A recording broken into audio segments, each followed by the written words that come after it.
ছি ছি রে নুনি ছি ছি ছি ছি রে নুনি ছি রে ছি রে ছি ছি ছি ছি রে নুনি ছি ছি ছি ছি রে নুনি ছি রে ছি রে ছি।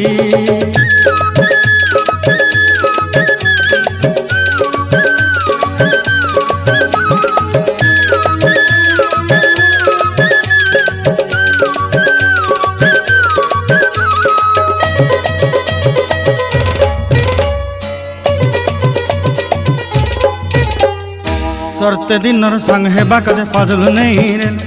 सरते दिनर संग हेबा काजे गजल नहीं रे भंजारुनी मार पाके जाई नियम करी रे गला गला जक तोर हेली बोली केते कथा कई रे मुई गाँ जाई करी आसला बेले केंता पासरी देलु रे नुनी छी छी छी छी छी छी रे नुनी छी छी छी छी रे नुनी छी रे छी रे छी।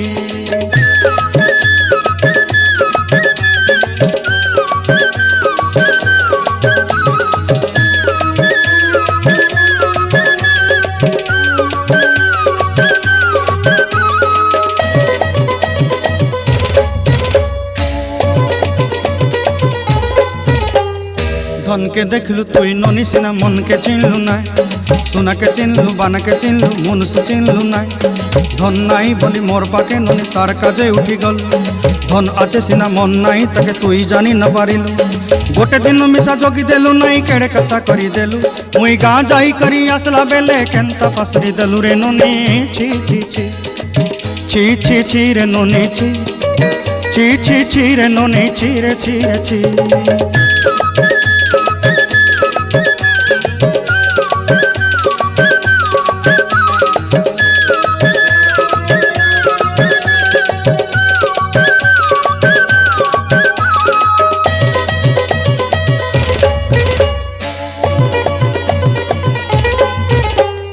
तोर कथा धरी ऋण बाड़ी धरी सब कथा करी माली मुदी गुना पयरी पांदल सब किनी दही रेली तोर कथा धरी ऋण बाड़ी धरी सब कथा करी रेली माली मुदी गुना पयरी पांदल सब किछि दही तोते सरदा बनी रंग फटाई किनी संगाई दही रेली घरे भोजी भात लगी छेली मेंढा किनी रखीदेली आमर घरे नसाई देलु नानी सबू आशा मोर काई दुख दुई देलु मुई गाँ जाई करी आसला बेले केंता पसरी देलु रे नुनी छी छी छी छी छी छी रे नुनी छी छी छी छी रे नुनी छी रे छी रे छी